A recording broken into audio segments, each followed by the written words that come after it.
we're older, we're grayer, and we got a lot fatter. Welcome to this throwback edition of the Spurs Roundtable. I am Jeff Garcia, the lead Spurs writer and manager of the Spurs Zone, and one of the original hosts of this show. And if you thought I was OG, no, this is the OG of the show. One of the very first one. Made me feel a little self-conscious as soon as you said grayer. I was like, can you tell that much? This is Michael DeLeon, one of the original hosts, perhaps one of the original hosts since it was resurrected. The co-founder and founder of Project Spurs. And I don't know who this guy is. This kid somehow got into this adult swim pool right now. Derek Machen, my cohort, my colleague at the Spurs Zone, and making us look very bad. I mean, look at this. Derek, looking very dapper today. A little bit. Appreciate it, just a little bit. Thank you. All right, so we have a lot to talk about when it comes to a certain player who wears number 2, and that is Kawhi Leonard. Look, I'm not going to bore you with all the details. You know what happened. He wants out. He's eyeing LA, according to reports. It's not been verified yet, so far it's just simply a report. This sent the NBA, Spurs, City of San Antonio into a tizzy, and yeah, here we are. Will he be a Spur at the end of the day, or be shipped out soon? So guys, we all know what happened. News came out, multiple reports. Kawhi wants out. OG Mike, start with you. Your initial thoughts? Well, you know, the thing is, when I first saw it, because the notifications on the phone started coming through, and it was crazy, and I was like, okay, well, let's see who's reporting it, right? Because we've seen stuff from everywhere, and everybody's been saying something. So, and then I saw Shams Charania from Yahoo Sports, and that's the guy that I trust, and he seems to be right on. And I was like, okay, so this is, you know, where there's smoke, there's fire. There's actually something there, and so it was one of those things where there's been some stuff going on this summer where, and I hate to call it Spurs fans, but anytime it's like, well, there's trouble, we're like, oh, fake news, right? Yeah. Anytime it's like, oh, I think Kyler from Basketball Insider said they're working on his extension, everybody's like, okay, well, that's gospel. And I was just like, it doesn't exactly work like that. There's usually something there. And so I was incredibly surprised. And when it came out, just seeing the reactions on Twitter was crazy. And now seeing all the trade machine stuff. So, but again, it still kind of hits you because you kind of almost prepare yourself in case that happens. But it's still surprising when it does happen because it's like, okay, well, this is a franchise player. This is a big difference maker on this team. Derek, your quick thoughts. What did you think right away when you heard the news? I'm not surprised, to be honest. I mean, we've, ever since February, March, when he got that second opinion and he started going through rehab and stuff like that, you know, just the fact that he's able to, it's just his group that's talking for him. Yeah. There's no definitive statement from him, but, you know, I got to say, I'm just not surprised by this news. Yeah, I was not surprised at all. I think you summed it up greatly by saying where there's smoke and there's fire, and throughout the entire season, even into the preseason, there was rumblings and murmurs of his discontent in San Antonio. Quickly, players, teammates coming out saying that, no, what are y'all talking about? Everything is fine. There was still that smoke, though. Something was going on. And here we are. Here we are. It just feels like a bad divorce. It feels like there's a breakup about to happen. The writing is on the wall. We're just waiting for that final nail in the coffin, and that being something official where the Spurs are going to trade him. Now, okay, so what do you think got us to this point? What do you think is the root of this discontent that reportedly is set right now between the Spurs and Kawhi? It could be really any number of things, really. I mean, it could be people in his ear, and that's kind of the thing that's kind of worried me all along. The injury, it could be the injury. A lot of times with injuries, there's a lot of mental issues that go on there. And I've mentioned this before. I tore an MCL a long time ago, and I'm not an athlete by any stretch of the imagination. Could have fooled me. I mean, look at you. but I did not even want to do anything even after I was cleared. So when you're in a position like that, and you're being told, okay, you're clear, and if you have worries, I mean, this brings up Derrick Rose, right? And they're telling him you're okay, and he just doesn't feel okay, then obviously there's some trust issues going on there. But I mean, I think it could be a number of things, really. It's hard to know because I don't think anybody will really know the true full story about this, no matter what happens. Going back to the agent and the uncle and what they could be saying, because there just seems to be so many different storylines. Yeah. What do you think? What do you think got the Spurs and Kawhi to this point where we are right now, where it looks like he may be shipped out?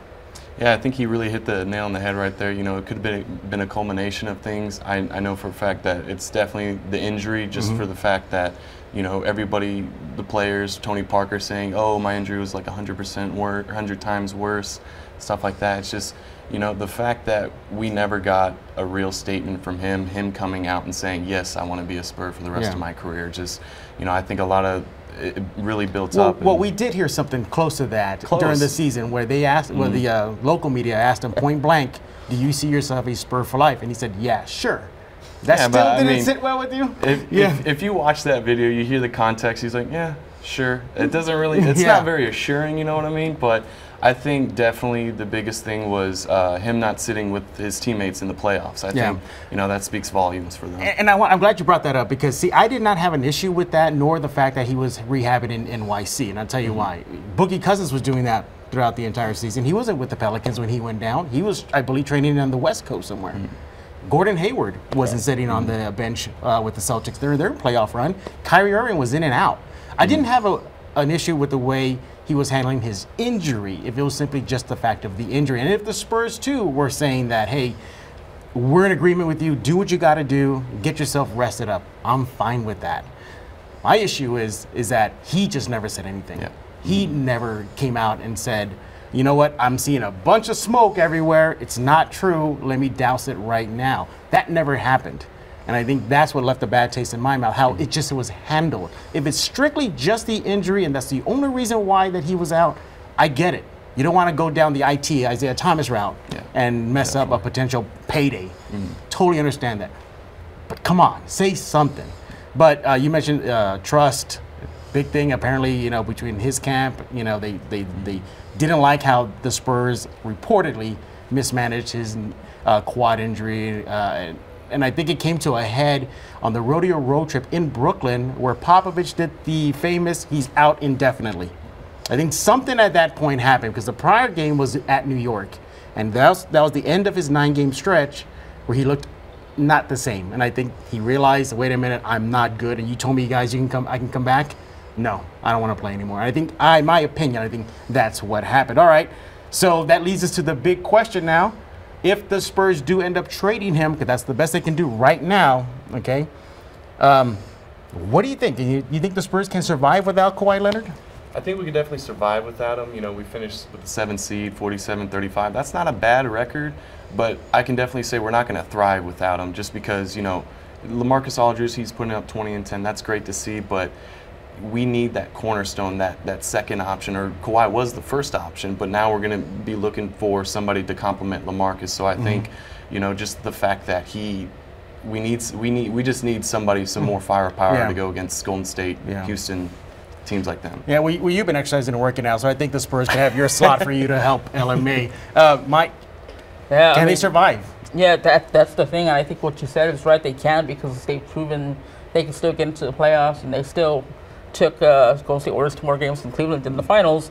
But, you know, are they going to be happy with that? A team that's been used to so much success, I don't think they're going to be happy with that. So they need, I mean, obviously, if they have another warm body and they're playing, they're probably going to do a little better than they did last year with Kawhi just playing 9 games. But, you know, I think they're going to need a trade or something to bring in some youth, to bring in something because they need something. They need some help, especially in that position. And I think Kawhi, there's a lot that he brings, and he attracts a lot of attention. And I think we've seen where the defense of the Spurs was not as great this year. And the shooters, I mean, just how many open threes we see that just clanged off the rim this year. And that's kind of the Kawhi effect to me because he's not there drawing in all that attention and passing out to open shooters, and that changes a lot. So I think they definitely need some help.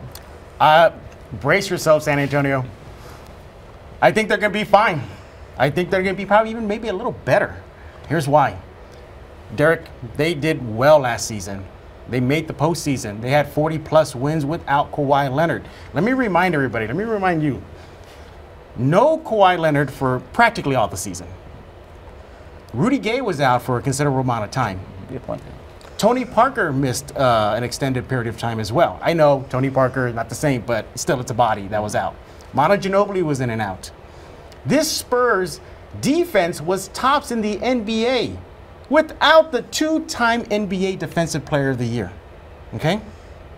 they were still one of the better defensive teams. Yeah, they did struggle on the offensive end. Yeah, I just get assignments that. and things like that. But that can be easily corrected. Now, imagine that, what they did without him last season, and if they do end up trading him and getting a haul, which we know the Spurs are going to want some top quality players, picks in return, fuse that together with some youth to complement LaMarcus, DeJounte, I think they'll be good still.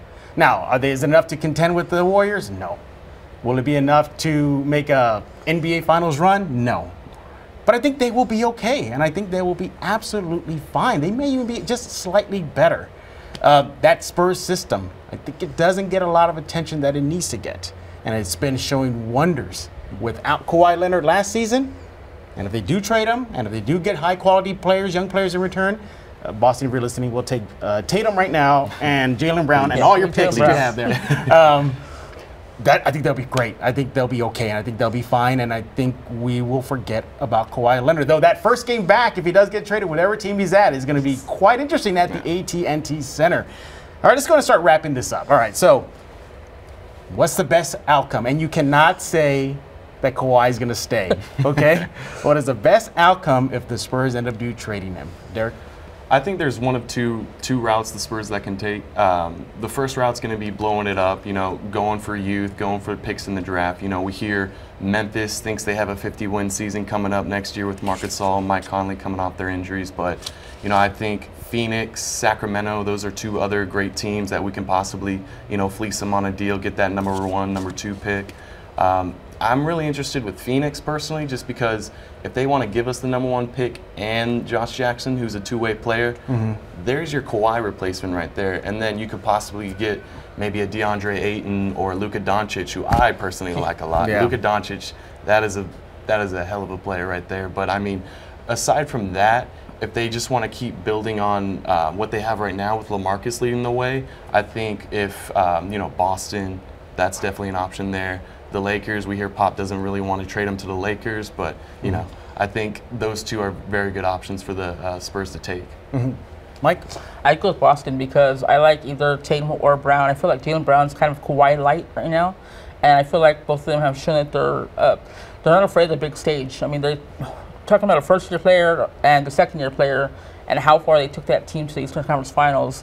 I think that shows you a lot, and putting them into that system where they're coached by Pop and they've got some older players, maybe somebody like Manu to mentor them for, even if it's a year, that really helps out. Now, Sacramento also interests me because if they're able to get the guy Bogdanovic, that guy won the 3-point shooter, if they're able to get him and the number 2, I think that would be nice because then they can go either whoever falls to number 2. Luka could be the guy, and he's the one that intrigues me quite a bit. Lakers, I would not really be interested in any what they have to offer. Yeah. Do not want the Ball family in San Antonio. Just putting it out there right now. All right. No, you guys, you brought up a great point. The best outcome for me is that I get to keep Kawhi Leonard's zoo passes. Maybe the zoo will give me the free zoo passes. But no, best case scenario in this situation is they get a malcontent out. If he really is upset with the team and if really is upset with the organization, okay, get him out now. Look what they did with that type of distraction hovering their head the entire season. Imagine that being removed, okay? You get the bevy of young players, hopefully crossing fingers, and you get the picks, hopefully crossing fingers. And you may see a rebuild light in next seasons with the team they're going to put together, okay, without Kawhi Leonard. Now, it's hard to imagine that. But, yeah, I think they're going to be okay. I think the best possible outcome is youth, picks, a brand new start, a fresh start. It may rejuvenate Pop, He may get him going, especially what happened with his personal life. And, of course, having to deal with the questions constantly, all the time. Like, where's Kawhi? What's going on? I think it's just a fresh start. I think that's what I like. We got about a minute left, guys, so what are your final thoughts? I'm ready to pack his bag and send him to the airport. Personally speaking, if you don't want to be here playing for the Spurs, one of the best organizations in the league, without a doubt, then we don't want you, really. I mean, just personally speaking, I wouldn't want a player who isn't 100% devoted to our team and, being there. Even if you're on the sideline just cheering for, your teammates, you got to be there for them. Yeah. Final thought? I would just like to see what Kawhi actually thinks in all this, like have him speak up and say something. And that's why Antonio Daniels, former Spurs, said yesterday, something like, if Pop and Kawhi could get in the room together, but are they going to be allowed to be in a room together? So that's a big question. Yeah, there's a lot of questions to talk about as this offseason goes on now. Look, the Spurs do have time on their hands. They don't really have to make a big decision until at least maybe the trade deadline of next season. So hopefully that time will buy them enough to maybe mend fences and get things going. Hopefully, but at the point we are right now, looking very bleak for San Antonio Spurs and Kawhi Leonard. But before we go, just a quick happy Father's Day to everybody. I know it's tomorrow, but happy Father's Day to all the dads out there that are watching. Good for you. And I got the director now. She's trying to wrap me up real fast, but if I have like 10 seconds, can I get my little nephew to come in real fast? Come on, real fast. Say hello and say, give us a Go Spurs Go. Go Spurs Go. Okay. Nice. Yeah. And with that, I am Jeff Garcia, Michael DeLeon, and Derek Machen, and thanks for watching this episode of the Spurs Roundtable.